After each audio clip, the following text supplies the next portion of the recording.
Olá, seja bem-vindo ao Terra de Minas. Hoje nós vamos conhecer uma rua em Mariana cheia de artistas. É uma espécie de corredor cultural com espaço para os turistas. Em cada casa, um tipo de arte diferente. Uma cidade esculpida entre os montes, batizada de Vila Real do Ribeirão de Nossa Senhora do Carmo em 1696. O lugarejo recebeu o nome definitivo em 1745, nome de rainha, em homenagem à esposa do Dom João V, rei de Portugal. Virou Mariana. Entre as ruas que conservam características do tempo em que a primeira Vila Mineira foi fundada, uma chama a atenção: a Rua Dom Silvério, um corredor cultural que surgiu meio que por acaso, onde ao longo dos anos os artistas foram se instalando para produzir obras que fazem parte da cidade. Hélio Petros é um dos escultores que tem endereço fixo aqui. A própria topografia do local, né?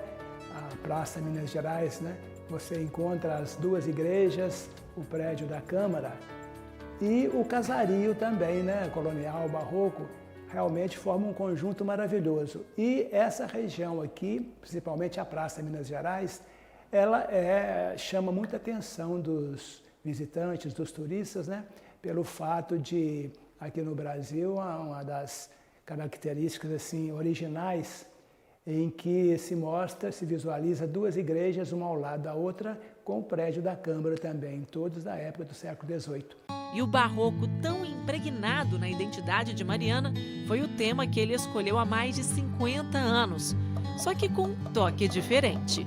Eu comecei inspirado nas obras do mestre Aleijadinho e, posteriormente, eu fiz um estudo sobre o barroco europeu e percebi que as figuras são mais leves, mais joviais, mais alegres.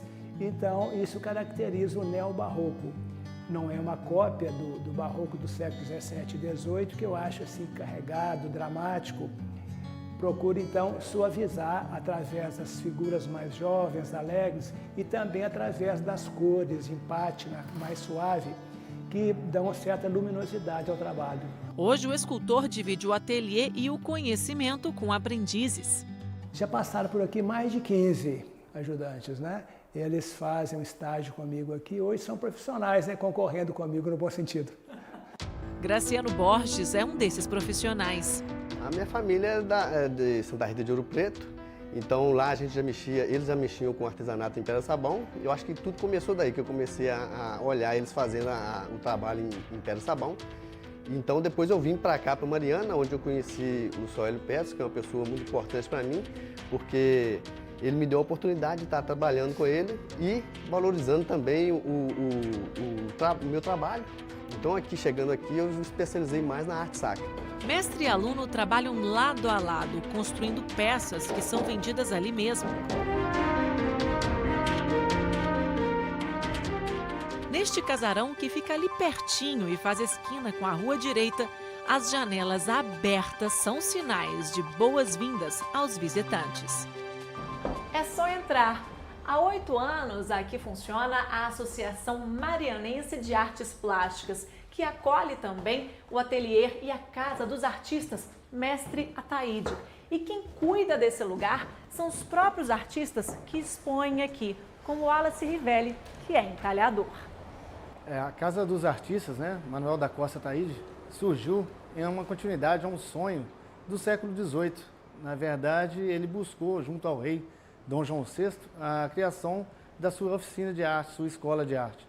Embora não tenha obtido êxito, nós hoje, marianenses, artistas, fazemos questão de apresentar a nossa arte para o mundo e buscando também novos alunos, multiplicando esse conhecimento, assim como era um sonho do maior pintor sacro do século XVIII, o Manuel da Costa Ataíde.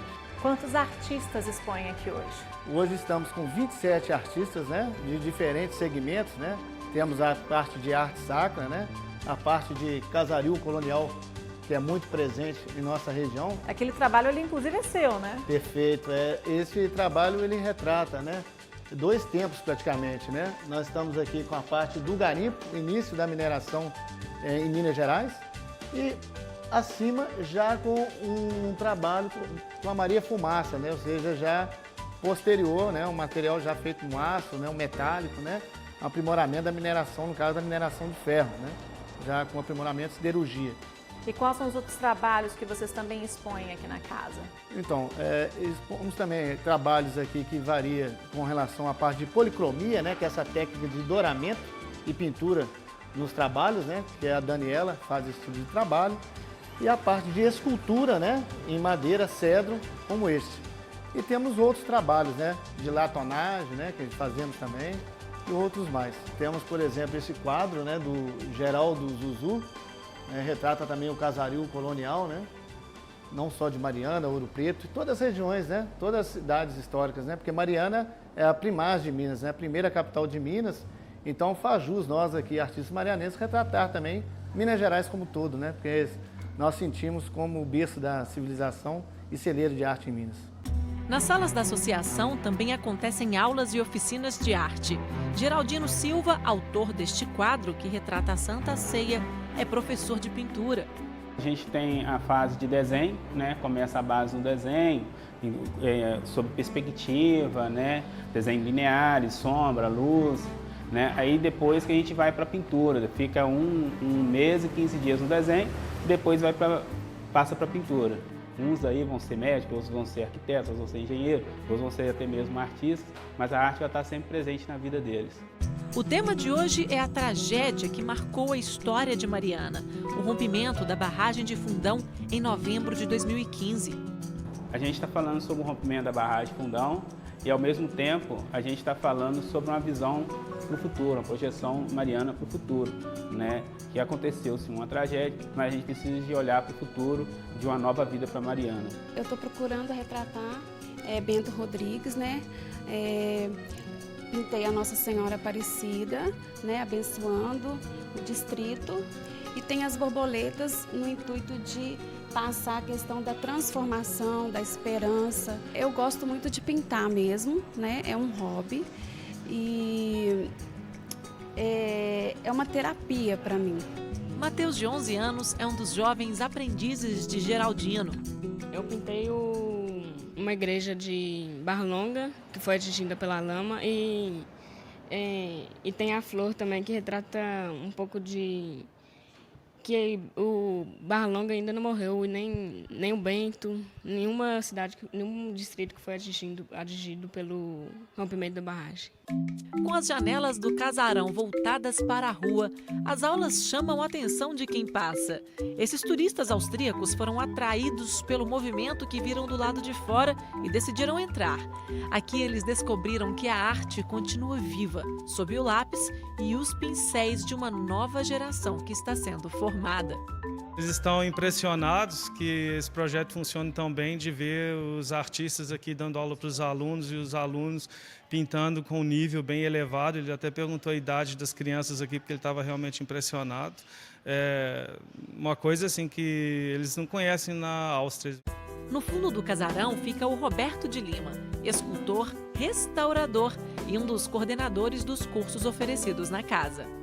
Nós estamos resgatando uma tradição de grandes artistas na cidade, né? E estamos reunindo, estamos passando o nosso conhecimento para um grupo de crianças e queremos continuar sendo assim, agindo dessa forma, porque para essa tradição não se perca. E esperamos revelar grandes artistas aqui, né, com esse trabalho que vamos desenvolvendo. Dá muito orgulho, dá orgulho para mim, pessoalmente, em ver artistas, colegas comprometidos com esse trabalho, né, desenvolvendo um ótimo trabalho e passando à frente, e a gente fica muito satisfeito. Subindo a rua fica o ateliê do Edney do Carmo, escultor, entalhador e policromista, nascido e criado em Mariana.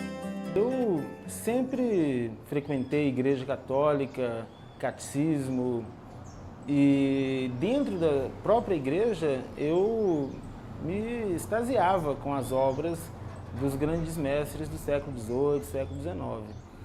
E então já tinha uma vontade grande de estar desenvolvendo aquele tipo de trabalho. Eu tinha uma curiosidade visual que um dia eu tive a sorte de colocá-la em prática, justamente por uma vantagem específica de ter um pai marceneiro. A bancada onde ele trabalha fica na entrada da casa.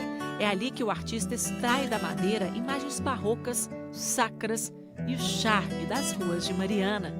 O trabalho que eu desenvolvo ele é inspirado no Barroco Mineiro.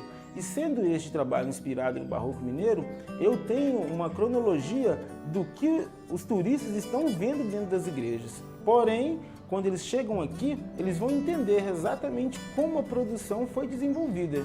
Seria o passo a passo do trabalho que eles já estão vendo pronto. Para proporcionar aos turistas uma experiência mais próxima do que eles contemplam nas igrejas, museus e galerias, o Edney faz as vezes de professor a quem chega.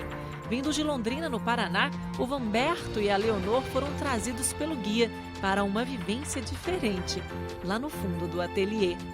Então eu propus a eles que fizessem um experimento exatamente para entender como é o trato com a madeira, cada corte de desbaste que a gente vai fazer e assim ter total noção de como foi difícil e demorado a desenvoltura do trabalho dos artistas do século XVIII.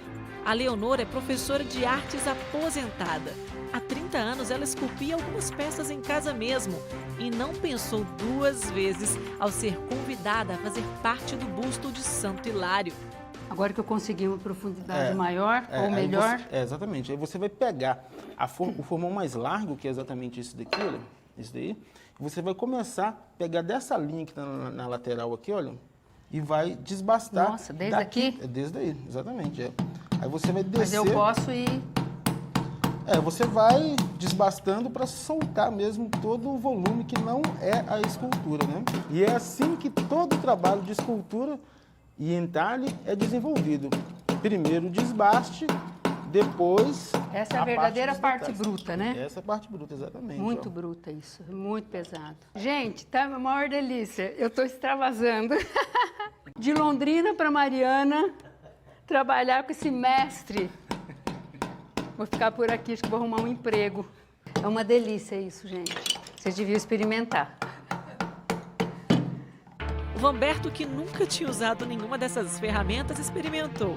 Mas a brincadeira durou pouco. Rapidinho a Leonor pegou tudo de volta. As lascas que saem da madeira são reutilizadas em outro momento. Eu redesenvolvi uma técnica inspirada numa massa de pó e cola PVA, que é uma massa inspirada nas que os marceneiros utilizavam, misturo com as lascas de madeira e refaço trabalhos, cópias dos meus próprios trabalhos e ofereço para os alunos fazerem oficinas de policromia. E essa é a última parte da oficina. E o que a gente vai fazer é exatamente a colagem das folhas de ouro. Então as folhas de ouro são exatamente estas, mesmo inspirada nas folhas de ouro que eram usadas no século XVIII. A leveza dela é muito grande. Em termos de quilates, ela possui 12 e a aplicação é direta no trabalho. Com o pincel, Leonor vai trabalhando a folha de ouro até ela aderir à escultura. O anjo feito com resíduos de madeira vai ganhando cor, brilho, enquanto a professora aposentada revisita a própria história. E ali, no fundo de um ateliê da Rua da Cultura, em Mariana, constrói novas memórias. Eu adorei, nós fizemos isso na Rússia, fizemos uma matriosca também, assim, foi bem legal. E agora essa para mim foi assim, porque eu me arremeti quando eu fazia. Eu acho que a arte é tudo na vida da gente. Você não consegue, você entra nessas igrejas, o que você vê? Arte, gente. Eu me emociono, eu olho para o teto, eu fico emocionada de ver. Eu vejo esse trabalho, eu me emociono, então eu valorizo. Poder fazer, então, melhor ainda. Obrigada, viu? Foi uma experiência inédita.